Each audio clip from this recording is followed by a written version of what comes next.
Hi, it's Lauren here, and I want to talk about imposter syndrome this week. It's one of my favorite topics, really, and I've been spending a lot of time over the past week or so really diving deep into it, partly in work that I've been doing, and then also with a lot of my own, reading and research, and getting much deeper into the topic than I have been before.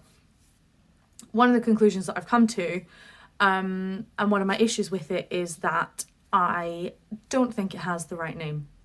The word syndrome that we use here is technically correct. So the definition of a syndrome is a type of negative behaviour or a mental state that is typical of a person in a particular situation.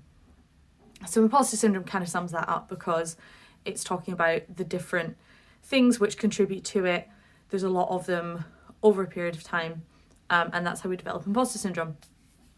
However, the problem I have with the word syndrome is because it's used really widely, and particularly in a lot of medical contexts, and quite often with things that are kind of incurable or things that people are born with, is that we then come to accept that imposter syndrome is also something which is incurable, is something that we're born with, or when we develop it, that's it, we're stuck with it and we can't get rid of it at all.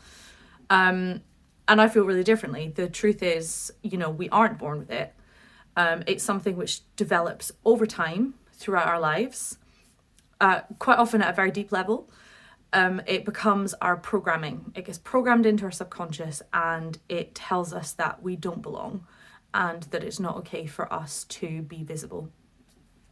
So from here on in, I'm going to rename it Impostor Programming.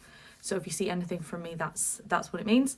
Because I think unlike a syndrome, it's easier to understand that something which has been programmed can then be deprogrammed. And that's a critical thing about imposter programming. We can actually undo it with the right work.